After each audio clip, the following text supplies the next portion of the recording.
नमस्कार, मी विश्वास बडगुजर, जळगाव जिल्हा परिषदेला प्राथमिक शिक्षक आहे.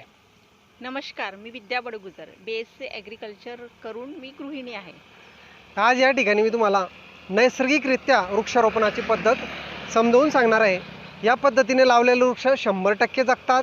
त्यांना कुठलाही खर्च करायची गरज नाही, पाणी द्यायची गरज नाही आणि खतसुद्धा द्यायची गरज नाही. या पद्धतीचं सादरीकरण मी 2010 मध्ये चेन्नई येथील झालेल्या इंडियन सायन्स काँग्रेस असोसिएशनच्या जागतिक संमेलनात सुद्धा केलेलं आहे.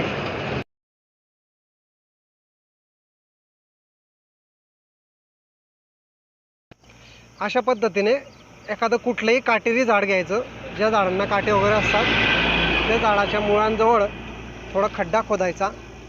खड्डा खोदल्यानंतर त्या ठिकाणी बी टाकून द्यायची.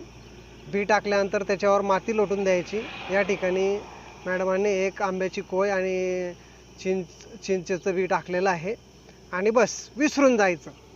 काटेरी झाडाजवळ कडुलिंबाचं झाड तुम्हाला उगवलेलं दिसतंय. या पद्धतीने ही नैसर्गिक पद्धत आहे.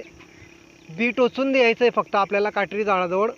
त्याला एकही दिवस पाणी टाकायची गरज नाही, खत द्यायची गरज नाही, कारण काटेरी झाडांच्या मुळांजवळ ऑलरेडी आर्द्रता असते. त्याच्यामुळे त्याला वर्षभर उन्हाळ्यातसुद्धा पाणी द्यायची गरज नाही. तसंच काटेरी झाड नायट्रोजनचं स्थिरीकरण आपल्या मुळांजवळ करून रायझोबियम जीवाणूंच्या सहाय्याने नैसर्गिकरित्या खत तयार करतात आणि ते खतसुद्धा या झाडाला मिळते.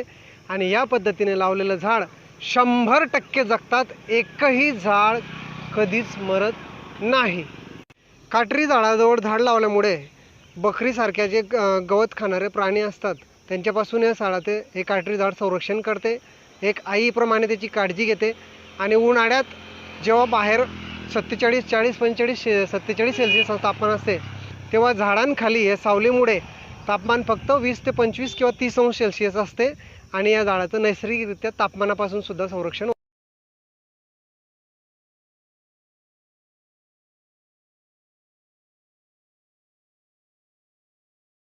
मला अशी विनंती आहे की त्यांनी या पद्धतीने शासन स्तरावरून खूप मोठ्या प्रमाणावर झाडं लावावीत. माझी आपणाला विनंती आहे की आपण स्वतःसुद्धा या पद्धतीने खूप मोठ्या प्रमाणावर झाडं लावावीत आणि जगाला, या पृथ्वीला आपण विनाशापासून वाचवा.